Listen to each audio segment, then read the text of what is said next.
My Lord, I presume that we have 2 hours. Just for record purposes. Yes. And my Lord, friends for I'll say kindly introduce yourself for purpose of the record. I'm so sorry. My name is James Orengo. I appear for the BBI Secretariat and Right Honorable Raila Amolo Odinga.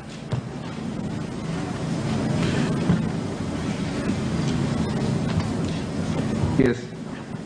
My Lord, we have 2 hours, but as indicated earlier when we met as a group of appellants, the team leading the President's appeal, equally as they did with the Attorney General, gave us 30 minutes. I don't know whether that can be accepted by the court. But that was in relation to the fact that we didn't want to deal with the same issues they were dealing with, and they're not dealing with the issues that we're dealing with. It was for purposes of ensuring that we stick within those 8 hours. Okay, just take your 2 hours. Let's see what happens thereafter. Yes. My Lord and my ladies, thank you so much. First, before I go into the submissions, I would want to inform the Honorable Court of the documents we have filed. And all the documents we have filed are in a shade of red. They include the record of appeal, which is in 20 volumes, volume 1 to 20. Number 2, we got a case digest and a bundle of authorities, is volume 1 to 4. We have number 3, written submissions, which are dated 8th of June 2021. Number 4, we have the list of authorities, also dated 8th of June 2021. We have written submissions in reply to the respondents and the amicus dated 27th June 2021. We have a further case digest and list of authorities dated 27th June 2021. And number 7, we have written submissions in response to Miruru Waweru's additional evidence dated 28th June 2021. Number 8 is an affidavit which was earlier referred to by Mr. Dennis Waweru. And finally, we have the Constitution of Kenya Review Acts of 208 and 1997, and the National Accord, and Reconciliation Act 208. Those are the documents we have filed.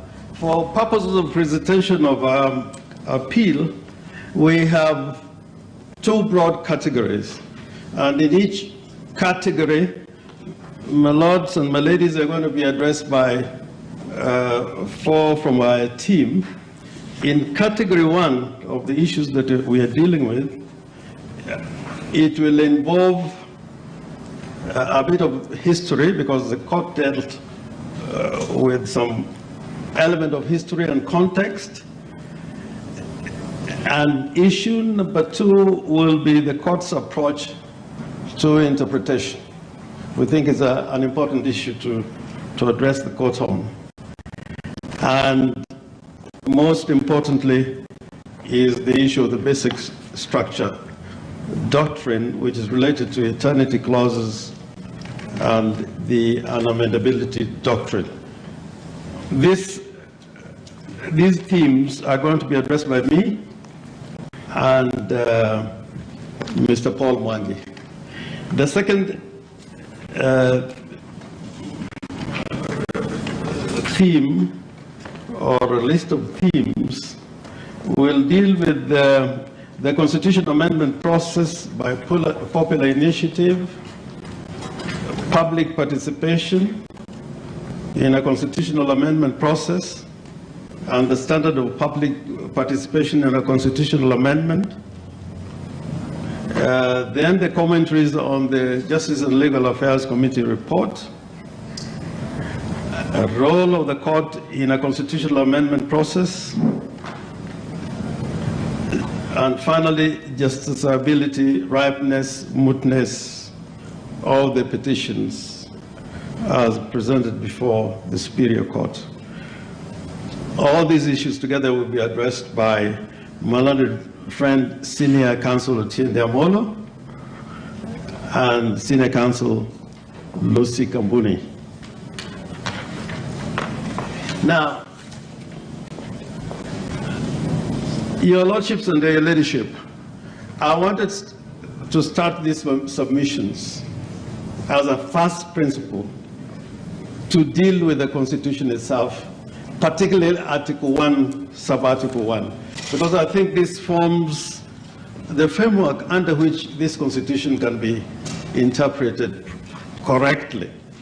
And a lot of the other issues that are dealt with, including basic structure and the sovereignty of the people, if they are read together with Article 1, Sub-Article 1 of the Constitution, then it will make some sense. And I want to submit that even the question that was asked by Justice Tuyot about the people, a reading of section Article 1, Article 1, together with the preamble, will answer that question. Now, in saying this, I want to ask this question. Does the Constitution of Kenya create a situation where the people as sovereign exist outside the Constitution or within the Constitution? That is a very important question for your Lordships to address. Because the manner in which the court dealt with the question of basic structure is as if the people, being sovereign, can exist outside the Constitution. They can operate outside the Constitution. And the answer to this question is that they cannot, under this Constitution. Even with the sovereign power and the sovereign will, the people have to obey and comply with the Constitution. And this is clear from Article 1, Sub-Article 1. And if you allow me, my Lord and your Ladyship, it says, all sovereign power belongs to the people of Kenya and shall be exercised only, I emphasize the word only, in accordance with this Constitution. So as the people exercise sovereign power, they have to do it within the Constitution. And I think that the trial court got this wrong from the very beginning. They were imagining a world where the people existed outside the Constitution. And this is very clear even in the preamble, because the people in enacting and adopting the Constitution were adopting for themselves, it says in the Constitution. We adapt it to ourselves and for future generations. And the second point to make on this question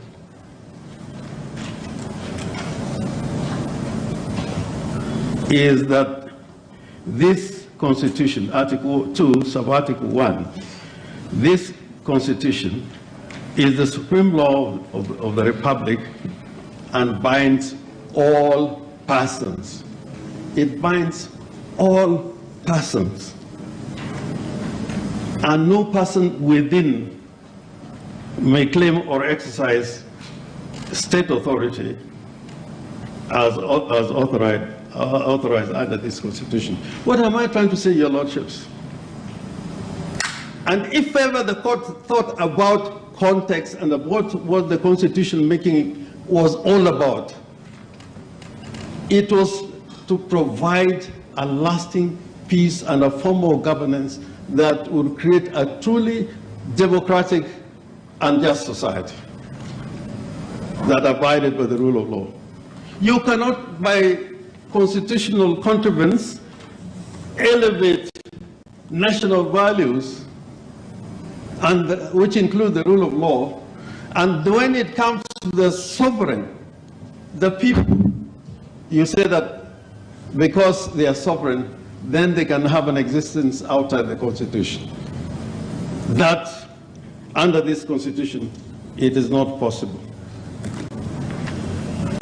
My Lord, if that were true, because all power is donated by the sovereign, including judicial authority. My Lord, your powers are donated, judicial authority. And this is not a thing that has never happened in this country before. When Jiku can come to this court and say, now you have to surrender judicial authority to me, and you judges must retire because we are sovereign. My Lord, that is not how a democratic society, which is based on the values spelled out in Article 10, can operate. And therefore, having said this, my Lord, there was my ladies, there was a French philosopher and historian and writer whom I like quoting all the time, Voltaire. Voltaire once said, and he was a deist, he believes in deism, which means he believed in God, the existence of God. He said, if God did not exist, it would be necessary to create one. The court, the trial court, because they were so anxious about applicability of the basic structure doctrine, they had to create it. They had to invent it. Because nowhere does it exist in the Constitution. And we can go through how they did that. And they had to go to a wonderland.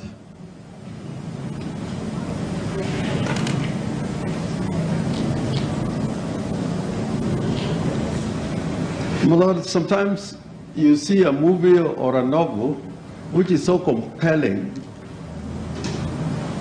but at the beginning you're warned that the events you're about to see are not true, or the characters referred to are not real. My Lord, this court should have warned that as we deal with this matter, it does not exist in the Constitution, which eventually they did say, that there are no explicit provision covering the issue of basic structure. And I want to say the question of basic structure, really in every society, even a dictatorship, there's a basic structure. Even in a theocracy, there's a basic structure. If you go to the Roman Curia, the Papal Curia, there's a basic structure there which has gone for centuries. Even in a military dictatorship, there's a basic structure. In the United States, before the Emancipation Declaration, slavery was part of the structure of American society until the emancipation. Before the amendment of Section 2A, if you read Section 2A in the retired Constitution, the one-party system was part of the basic structure. It said so. The question is amendability. The question is amendability, which my other friend Paul Mwangi is going to talk about.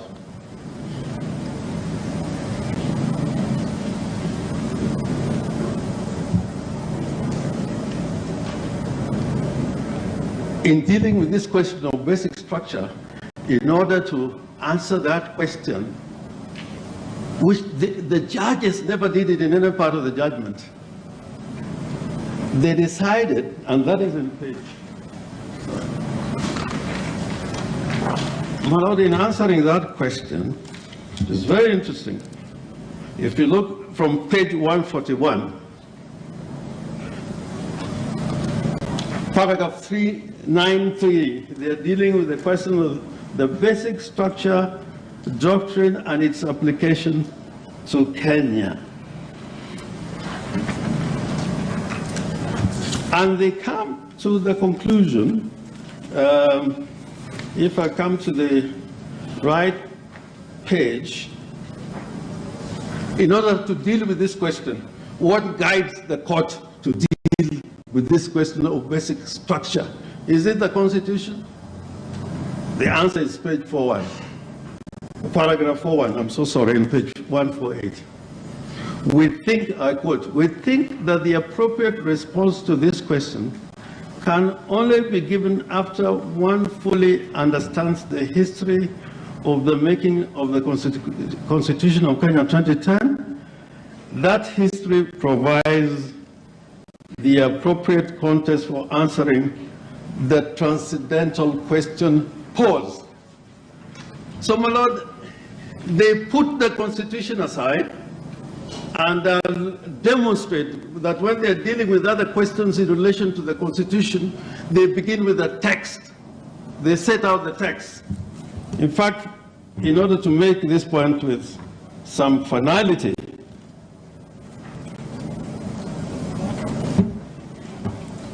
my lords, if you look at, and this is in several pages where they deal with several questions to deal with the Constitution, they set out the text in the Constitution that they've got to deal with. My Lord, if you look at page 256,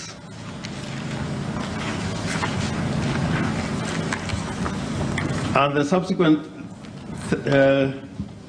paragraphs where they're dealing with Article 89, they begin by looking at what that article says before they begin to apply history, context, and other non-legal considerations which they set out.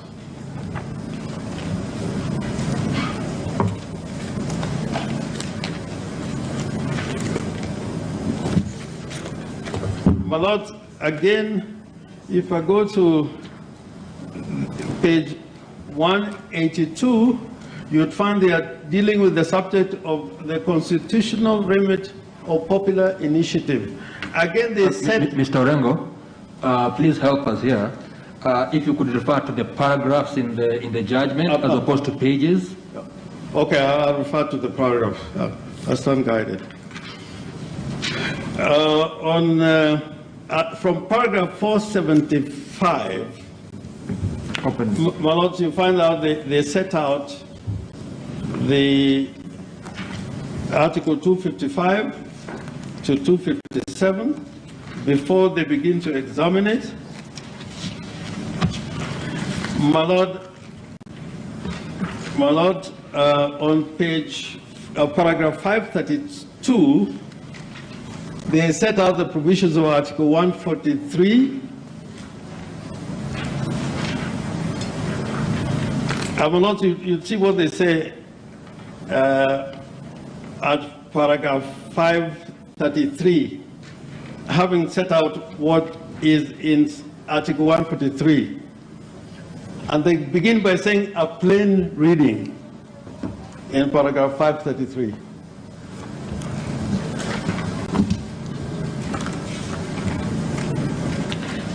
Yes, Counsel. Yes. Please proceed.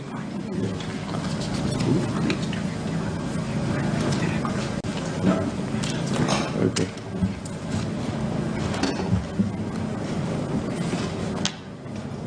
My Lord, again,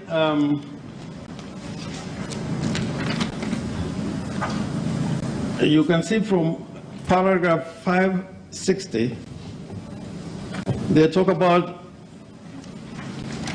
in relation to the Kenya Amendment, Constitution of Kenya Amendment Bill, when they are dealing with several provisions, they talk about, they say a reading of the Constitution is clear, that only Parliament can legislate. That is in paragraph 560.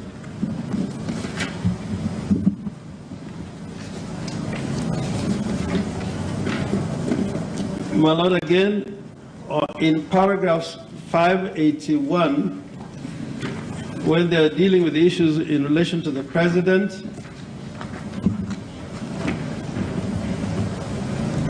and in paragraph, that one I talked about earlier, when they're dealing with the issues of amendment of the Constitution.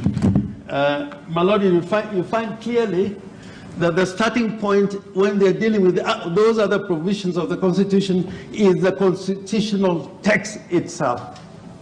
They do not go to the history or context. They start with the text. And your lordships, we want to persuade this court that you cannot interpret the Constitution without referring to it. The starting point is the text. The second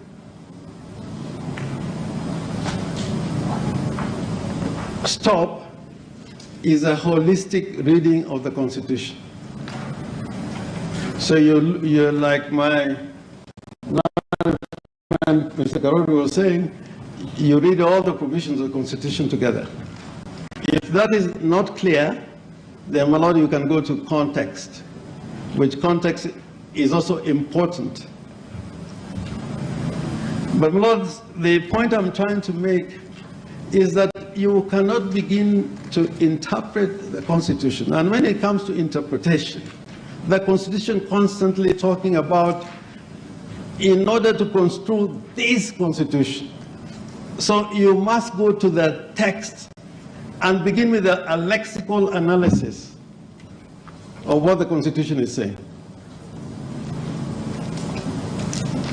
So, my Lord, what then happened is that because there were no provisions in the Constitution demonstrating that in any form, shape, or form, the basic structure doctrine applied in Kenya, they had to go to history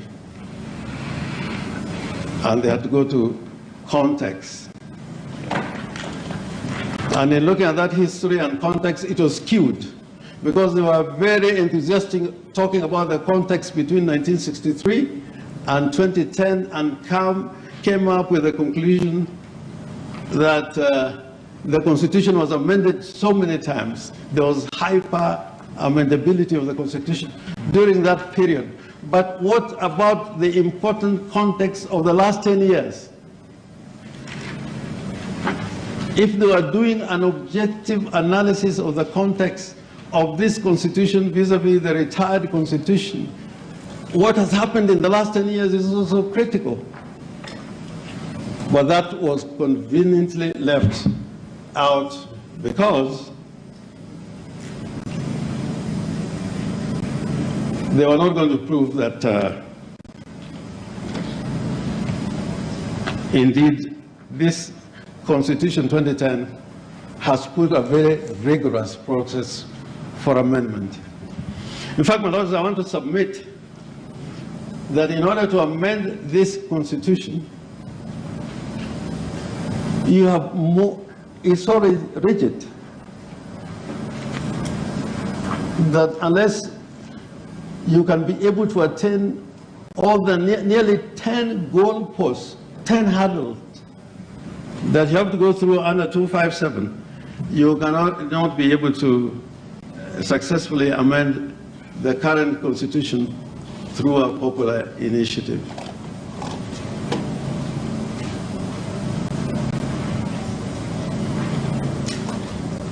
And my Lord, Justice Kiage was talking about the general suggestion. And I would invite the court to look at the Elections Act, which has nothing to do with the referendum. There are referendum provisions, but it has nothing to do with the referendum we are talking about. The Elections Act gives the president actually the power to come out with an issue to be taken to the people and a referendum held. Do you have a section? Yeah, I think it's section 1849 of the Elections Act. It has nothing to do with the amendment of the Constitution, but the president can, like in the Commissions of Inquiry Act, take the matter to the people. The only difference is that once the president has identified what he wants to be taken to the people, the IEBC is required to formulate a question or questions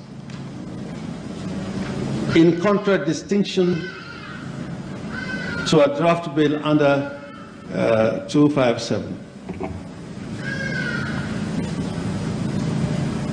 So that is all that I want to say on the question of the basic structure, and my learned friend Paul Mwangi is going to address you on other issues that relate to basic structure. But all that I wanted to say is that the learned judges contrived a result. They are being ideological, let me put it that way. Like in the Kasef Nada case from India, even amongst the judges, you'll find, in India by their constitution, it is a socialist state. India is a socialist state by constitution. You would find one judge who is a liberal. In terms of basic structure, they emphasize the Bill of Rights. You find a judge who is more open to socialist themes, would say that issues of welfare form the basic structure. So that even the 7 judges in that court were not agreed on what constitutes basic structure. And in that regard, even these judges in the trial court, other than a repetition of the sections that are contained in Article 255, if you go to the judgment, my lord, you will find that most of the matters that are amendable through referendum under Article 255 were considered by the judges as forming part of the basic structure. And if you look at 255, 1A, even the supremacy of the Constitution, the provisions in relation to the supremacy of the Constitution, is amendable.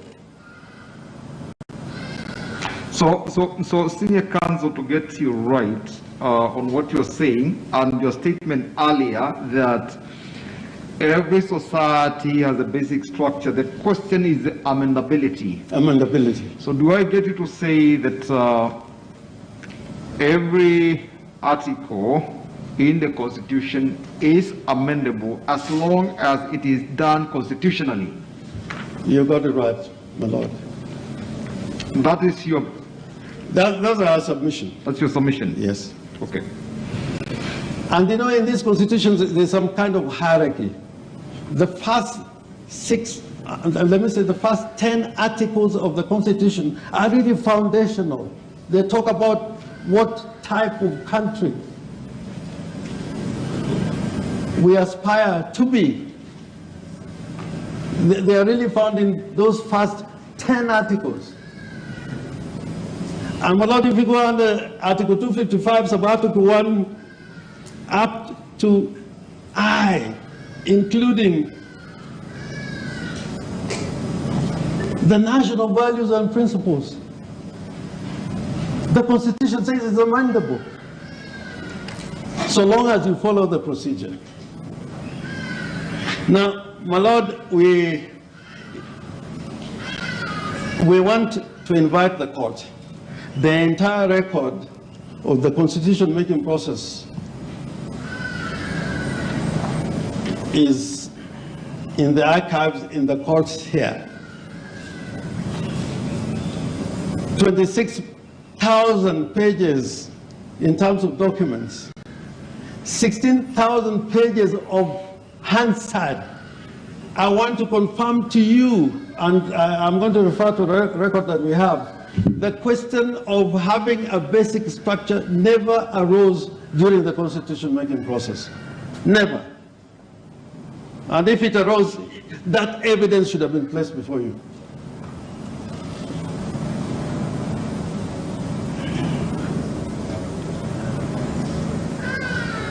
In fact, what arose, which is somewhere near what one can call the basic structure, is found in the Committee of Experts report, which is found from page volume 4 of our record, from page 1501.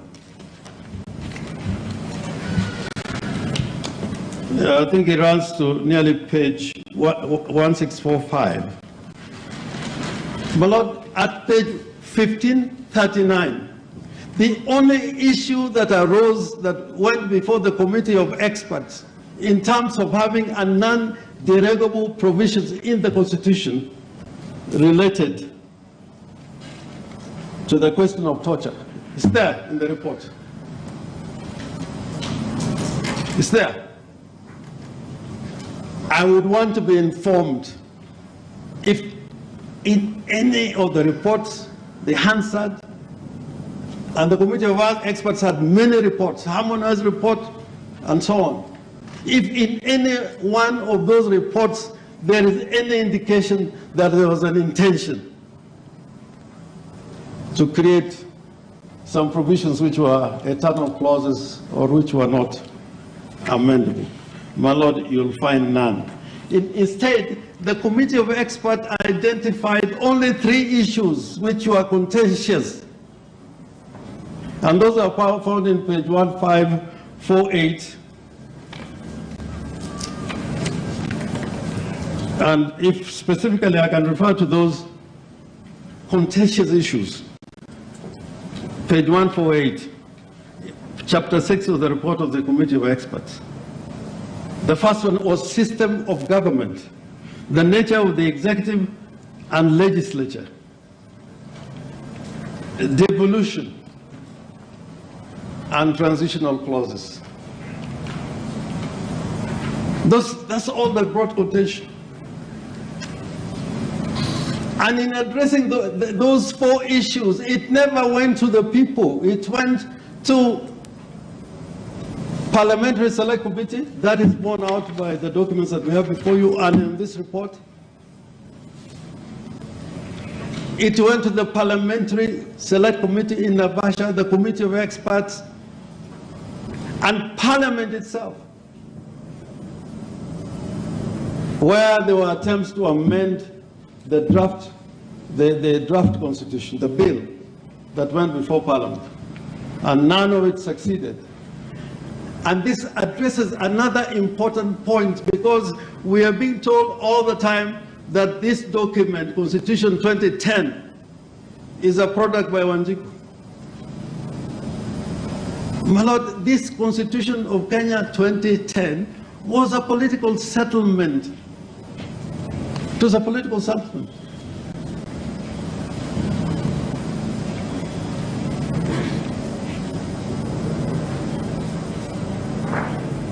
The referendum came only after the political players and institutions of governance, Parliamentary Select Committee, and the Committee of Experts had agreed on a final version in which the Attorney General played a significant role.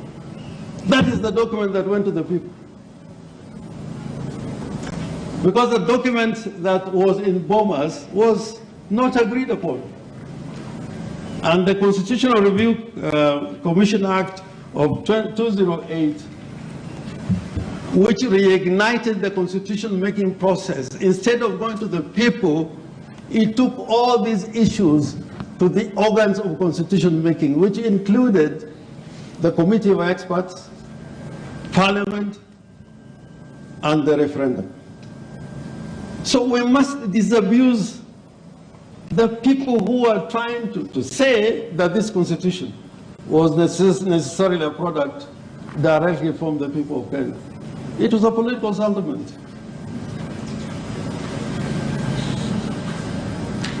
And I want somebody to show me any evidence to the contrary. That Parliament did not play a role, Committee of Experts didn't play a role. In fact, the Committee of Experts itself, which is an organ of constitution making, the appointment did not just involve Kenyans. It involved non-Kenyans.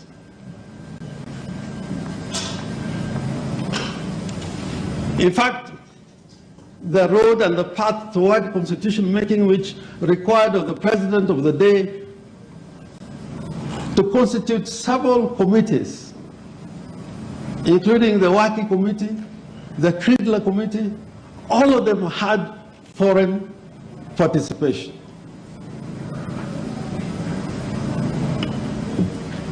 If I may ask, Senior, now why you are saying it did not come from Wanjiku, it came from experts, all those that you have mentioned, then why, what is the criteria? Why did you go back and surrender the power to the people? Yes, because, and that is a good question, Your Ladyship, in the constitution making process, after the negotiations, it was determined that the people had a role to play. And the theme is there, Article 10, the values and principles, the national values and principles, people participation, in Parliament, people participation, and in the referendum. So that all through the process of governance, the concept and mechanism of public participation is important. But I think one of the things that Kenya was trying to do, looking at our neighborhood, that we should never use insurrection or revolution as a way of bringing about constitutional change or bringing an amendment to the constitution. Because Kenyans have been to the streets. Kenya has suffered violence. And my Lord, this judgment refers to agenda number 4, how to address long-standing issues in Kenya, which included some of these things I'm talking about. So, my Lord, I may take too much time, but it is really painful at the end. And let me say this, that every opportunity that the people may have to amend the Constitution as sovereign, that to making even one step, the people cannot make. Whereas when Parliament had parliamentary authority and sovereignty, they could do it anytime. But for the people of Kenya, you have to ask yourself many questions. Am I a promoter? Certainly that word is so significant. And we should ask ourselves, why is the word promoter used? And why is there any prohibition in the Constitution? Who is stopped from being a promoter? It's like saying you judges should not vote or be seen voting, because that's an exercise of political rights. So, my Lord, I really believe that in democracies where a referendum is a way of allowing people to participate, to make choices, including amending the Constitution, decisions made by the judiciary should favor the exercise of political rights by the people, not the other way around. And finally, my Lord, I just want to say this in conclusion. If you look at the orders that the court made, and we agreed by all of them, I want your lordships to tell me if this is not lawmaking. Paragraph 784 in the judgment, where it's paragraph 784. If this is not a usurpation of sovereign power and usurpation of legislative authority, the first declaration, a declaration hereby issues that the basic structure doctrine is applicable in Kenya. That is like Hammurabi the lawgiver. The court has pronounced. That is law. That is lawmaking. B, that the basic structure doctrine limits the amendment power set out in Articles 255, 257 of the Constitution. That is the court saying that when it comes to basic structure, forget about 255. Forget about the rights you're giving in 255. C, that the basic structure of the Constitution and eternity clauses can only be amended through the primary constituent power. Where is that primary constituent power located in our constitutional structure? Other than the academic analysis that the judges have done, and I am saying that there is no such constituent primary constituent power, because the people themselves, they have said that they exercise their authority or sovereignty through the Constitution, which means they respect the organs of the Constitution.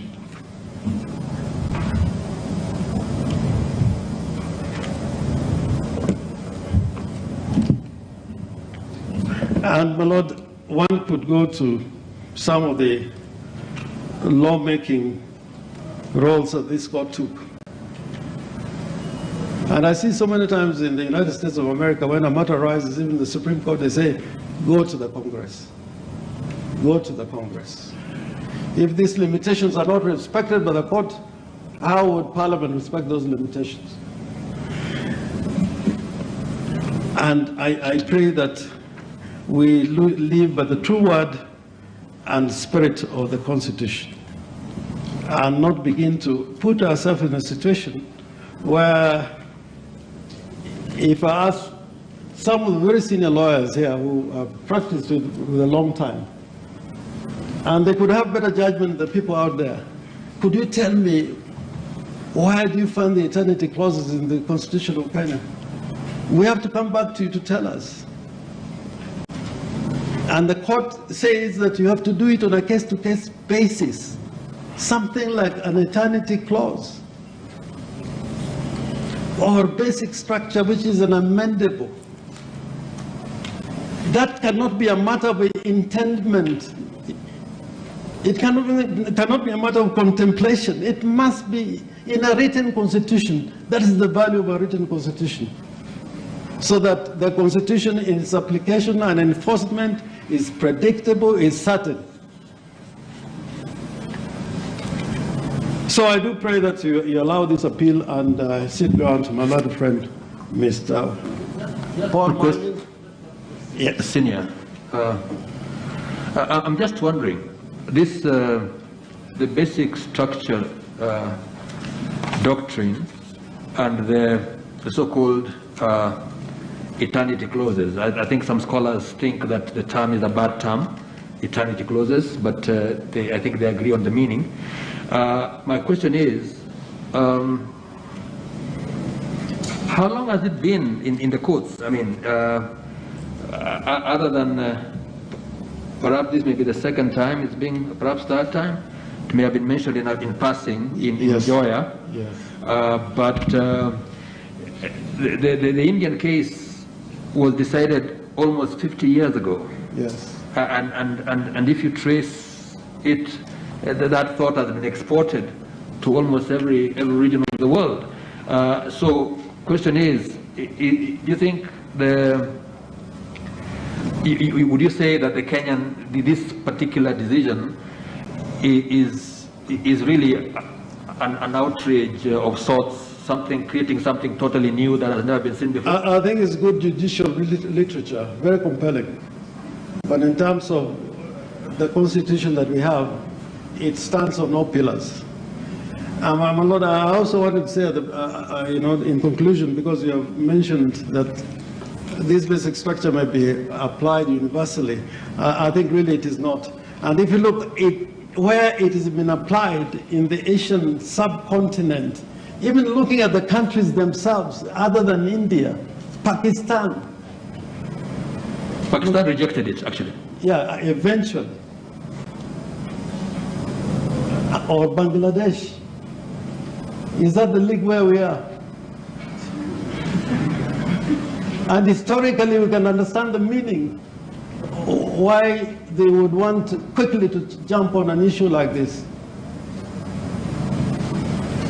In Pakistan, where presidents are assassinated and killed,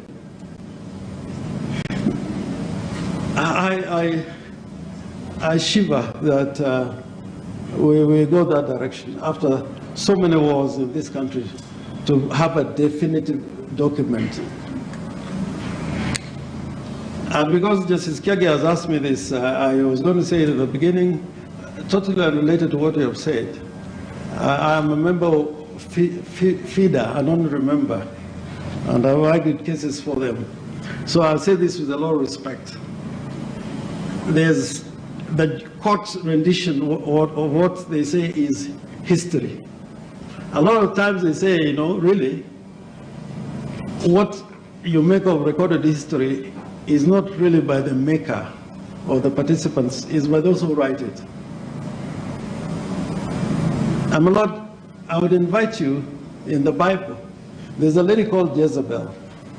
If you read her story according to the Bible, she was a vile, satanic woman.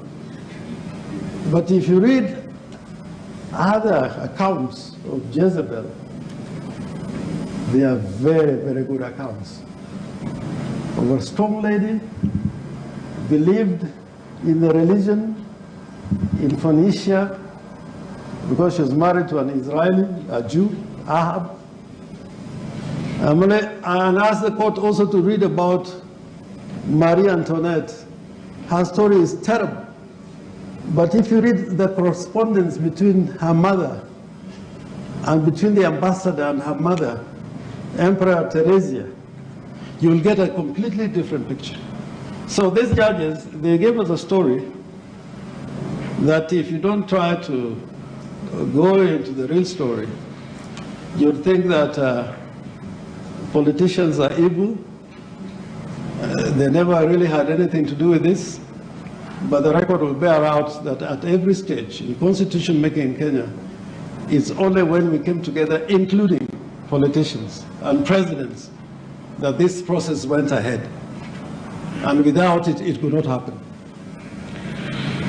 Right, Senior Counsel, I hope you're watching the clock and remembering that your time is halfway gone.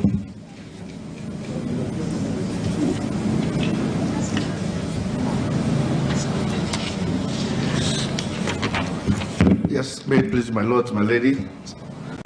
My name is Paul Mwangi.